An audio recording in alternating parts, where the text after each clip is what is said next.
Class 12th एक ऐसी class जो कि आपकी लाइफ का एक टर्निंग पॉइंट होने वाली है। एक ऐसी क्लास जो ये डिसाइड करेगी भी आपके आने वाला फ्यूचर क्या होने वाला है। आपकी करियर बिल्डिंग का फेज यहीं से स्टार्ट होता है। अगर मैं आपको बोलूं एक ऐसी क्लास है जहां पर बोर्ड एग्जाम्स आपको कहीं ना कहीं एक ऐसा कॉन्फिडेंस प्रोवाइड करते हैं जो कि आपकी हेल्प करता है टू फाइंड आउट भी करियर क्या होने वाला है, हम किस पाथ को फॉलो करेंगे, हम किस तरीके से अपनी लाइफ के साथ आगे डील करने वाले हैं। क्योंकि यहां से आपकी कॉलेज लाइफ स्टार्ट हो जाती है और स्कूल लाइफ यहीं पर फिनिश हो जाती है। ये एक ऐसी जर्नी है जो आपको बेटा जी बिल्डअप करती है। अगर मैं बोलूं भी क्लास 12th के exams is going to be one of the most important exams, तो आप ये सोचेंगे भी मैम किस तरीके से हमें इसकी तैयारी करनी है। हमें इसका आइडिया नहीं है बिकॉज हमने ऑलरेडी बहुत टाइम वेस्ट कर दिया है। हो सकता है आप में से बहुत सारे बच्चे बहुत अच्छे तरीके से बेहतरीन तरीके से प्रिपरेशन करते हुए आगे बढ़ भी रहे होंगे, लेकिन कहीं ना कहीं उनके मन में डर है भी क्या हम सही पाथ को फॉलो कर रहे हैं, क्या जो हमारा समय रह गया है हम उसे सोच समझ के सही तरीके से यूज कर रहे हैं।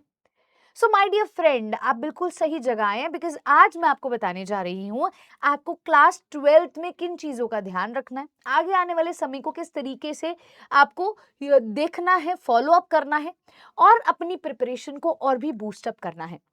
मुझे नहीं पता भले आप नीट की तैयारी कर रहे हो, जेई की कर रहे हो, सीयूईटी कर रहे हो या इसके अलावा किसी और ऑप्शन की तरफ प्रोसीड कर रहे हो, पर मैं ये जरूर जानती हूं भी आप 12वीं के बोर्ड एग्जाम्स देने जा रहे हो। अगर आप क्लास 12th बोर्ड एग्जाम्स के लिए प्रिपरेशन कर रहे हो जो कि एक तरह से बेसिक है, whensoever you are preparing for either CUET, NEET और जेई, आपको बोर्ड एग्जाम्स तो देने ही हैं। तो इन बोर्ड्स के लिए हम अपने आप को कैसे प्रिपेयर करके चलें, हमें 95% अबव कैसे लेकर के आने हैं, हमें एक सही पाथ पर कैसे चलना है, आज के सेशन पे मैं वो आपको बताऊंगी। आज का सेशन आप प्लीज ध्यान से सुनिए क्योंकि कहीं ना कहीं आपकी लाइफ में एक ये फ्रूटफुल डिसीजन होगा ऑफ टेकिंग फ्यू स्टेप्स जो कि शायद आप अभी नहीं कर रहे हैं।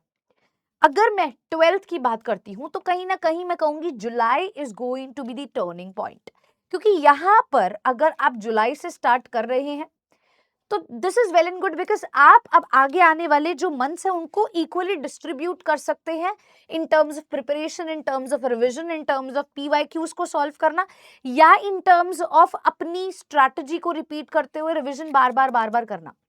लेकिन अगर आप जुलाई से भी और लेट कर रहे हैं, अभी भी आप सोच रहे हैं कल पढ़ेंगे, परसों पढ़ेंगे, तरसों पढ़ेंगे, तो बेटा जी कहीं ना कहीं आप 95% अबव लाने में उतने सक्षम नहीं होंगे। अगर आपका एक गोल है, एक सर्टेन सेट ऑफ गोल है भी मुझे इतने मार्क्स लेकर के आने हैं, मुझे टॉप करना है अपनी क्लास में, मुझे बोर्ड एग्जाम्स में एक्सेल करना है, सो अब से आपको शुरू करना होगा, इसके बाद अब और देर नहीं। आपको पहले तो ये जानना है बेटा भी आगे आने वाले जो महीने हैं उनमें आपको अपनी स्ट्रैटेजी को कैसे यूज करना है। देखो पढ़ते सभी हैं, 12वीं के पेपर सभी बच्चों ने देने हैं, लेकिन तुम कैसे पढ़ रहे हो, तुम क्या स्मार्ट वर्क कर रहे हो, वो डिपेंड करता है, वो डिसाइड करता है तुम्हारे आगे आने वाले फ्यूचर के बारे में। तो अगर तुम्हें तुम्हारा फ्यूचर यार बहुत बेहतरीन चाहिए तो तुम्हें अभी से ही मेहनत करनी होगी and for that you need to know the board exam का पैटर्न। यार हम जो पेपर देने जा रहे हैं, मैं जिस चीज के लिए प्रिपेयर कर रही हूं, मुझे उसके बारे में नहीं पता होगा भी यार किस तरीके से पेपर आता है, किन किन चीजों को मुझे यूज करना है, कौन से रिसोर्सेज का इस्तेमाल करना है, मुझे टाइम मैनेजमेंट को लेकर के चलना है, मुझे हर चीज का ध्यान रखना, प्रीवियस ईयर क्वेश्चंस किए नहीं किए, एक्सपेक्टेड क्वेश्चंस किए या नहीं किए, रिवीजन की ना की, उसके लिए मुझे उससे पहले उसका पैटर्न समझना होगा, किस तरीके के क्वेश्चंस आते हैं, कितने मार्क्स के क्वेश्चंस आते हैं, अच्छा क्या प्रैक्टिकल मार्क्स हैं तो कितने मार्क्स हमारे प्रैक्टिकल एग्जामिनेशन में जा रहे हैं। तो बेटा you need to know about your theory, you need to know about the practicals, you need to know about the importance of NCERT. यार एनसीईआरटी की क्या इंपॉर्टेंस है, क्योंकि तुमने ये देखा होगा, तुम्हारे सीनियर से जाना होगा भी यार एनसीईआरटी एक बेसिक बिल्डिंग ब्लॉक है और यहां से सवाल आते हैं, इसकी हर एक लाइन मैटर करती है। साथ ही साथ राइटिंग प्रैक्टिस, अब आप नीट की तैयारी कर रहे हो, जेई की तैयारी कर रहे हो, तो यार कॉम्पिटिटिव वर्ल्ड से तो आप ऑलरेडी इंट्रोड्यूस हो चुके हो ना। What about the subjective world, क्या तुम सब्जेक्टिव अप्रोच रख रहे हो, क्या तुम्हें पेपर में आंसर तो आ रहा है पर तुम क्या उसको लिख पा रहे हो, तुम्हें ये जानना बहुत जरूरी है, इसकी प्रैक्टिस करना बहुत जरूरी है, बिकॉज अगर हमें आता है, हम उसे प्रेजेंट ही नहीं कर पा रहे, तो हमें मार्क्स कैसे मिलेंगे? एग्जामिनर को तो नहीं पता चलेगा हाँ ये बच्चा उस समय पर ये सोच रहा था, नहीं, हमें उसे बताना पड़ेगा ना, and for that practice is must. तो यार पहले तो बोर्ड एग्जाम का पैटर्न समझिए, ठीक है, उसके बाद ये जानिए भी ओके थ्योरी मैं कर लूंगी, प्रैक्टिकल्स का क्या, क्योंकि मुझे तो यार टॉप करना है ना, एंड फॉर दैट हर एक मार्क मैटर करता है। एनसीईआरटी को कैसे फॉलो करना है, राइटिंग प्रैक्टिस किस तरीके से करनी है, कब कब करनी है, क्योंकि अगर आप कॉम्पिटिटिव एग्जाम्स भी देने वाले हैं तो उसके साथ इसको मैनेज करते हुए चलना है बेटा। एंड मैंने यहाँ पर आपके लिए एक छोटा सा प्लानर बनाया, छोटी सी स्ट्रैटेजी बनाई है जो आपकी मदद करेगी, एंड कहीं ना कहीं आपके प्लानर में आप इसको ऐड ऑन कर सकते हो। मेरी बात ध्यान से सुनना बेटा, प्लानर तुमने भी बनाया होगा और तुम हर दिन बनाते भी होगे। आप में से बहुत सारे बच्चे ऐसे होंगे जो हर दिन प्लानर बना रहे हैं और उनका फॉलो नहीं हो रहा तो दोबारा बना रहे हैं। अब आप में से कई बच्चे ऐसे होंगे जो बिल्कुल इस पे स्टिक ऑन हो जाएंगे। माय डियर फ्रेंड, आपको जो आप प्लानर बना रहे हैं उसमें अपनी भी कुछ वैल्यू ऐड ऑन करनी होगी। दैट मीन्स आपके थॉट्स, आपके आइडियाज भी ऐड ऑन करने होंगे। ऐसा नहीं है भी शौर्या मैम ने बोला यार इस दिन ये करना है, इस दिन ये करना है, first day second day third day ये करते चले जाना और हम टॉप कर जाएंगे। जब तक आप अपने आइडियाज, अपने पढ़ने का तरीका उसमें ऐड नहीं करोगे बेटा, तब तक आप टॉप नहीं करोगे। क्यों बोल रही हूं मैं ये? कोई बच्चा एक ऐसा है बेटा जो झटपट पढ़ लेता है, उसको टॉपिक्स भी जल्दी से समझ आ जाते हैं, और कोई बच्चे ऐसे हैं जो धीरे धीरे पढ़ते हैं, उनको धीरे धीरे समझ आती है टॉपिक्स की, है ना। तो बेटा जिसको जल्दी समझ आ रहा है यार, वो अपना टाइम टेबल उस अकॉर्डिंगली, ठीक है, यहाँ पर चेंज कर सकता है, मोल्ड कर सकता है। अब जिसको धीरे धीरे समझ आ रही है, उसको समय ज्यादा लगेगा, तो वो अपना टाइम टेबल उस अकॉर्डिंगली मोल्ड करेगा। जैसे मान लीजिए मैंने यहाँ पे थ्योरी को 3 घंटे दे दिए, है ना। अब आप जल्दी कर पा रहे हो तो आप 2 आवर्स थ्योरी को दीजिए या 2 आवर्स क्वेश्चंस को दीजिए। अब यहीं पर जो बच्चा धीरे धीरे कर पा रहा है, अब वो 2 घंटे की बजाय 4 to 5 आवर्स थ्योरी को देगा और फिर उस अकॉर्डिंग क्वेश्चंस को डिस्ट्रीब्यूट करेगा। सो वो आपके माइंडसेट पे है, आप कैसे पढ़ते हो उस पर डिपेंड करता है। आप इस प्लानर का यूज कर सकते हैं, एक बेसिक मैं कहूंगी प्लानर है जिसको आप अपने अकॉर्डिंगली मोल्ड करते हुए चलेंगे। एक और चीज समझिए, कहीं आप ये सोचो भी मैम मेरे को तो एक टॉपर का प्लानर दे दो भाई हम भी टॉप करेंगे, ऐसा नहीं होता है बेटा। टॉपर ने अपने अकॉर्डिंगली वो प्लानर बनाया, तुम अपने अकॉर्डिंगली प्लानर बनाओगे। किसी और का प्लानर देख के इन्फ्लुएंस नहीं हो जाना, अरे ये तो इतना पढ़ रहा है दिन में, अरे ये तो इतना कर रहा है तो मैं भी टॉप कर लूंगा, ऐसा नहीं होता है। तुम भले ही कम पढ़ो पर जितना पढ़ो उसे बेस्ट पढ़ो, ताकि दोबारा उसको पढ़ने की जरूरत ना पड़े। ताकि जब दोबारा पढ़ो ना तो वो रिवीजन के लिए पढ़ो, ना कि शुरू से समझने के लिए पढ़ा जाए। समझ पा रहे हो ना बच्चे? पढ़ाई ऐसी करो भी दोबारा ना पढ़ना पड़े, दोबारा पढ़ना पड़े तो सिर्फ रिवीजन के लिए पढ़ाई हो या सिर्फ क्वेश्चन सॉल्व करने के लिए पढ़ाई हो।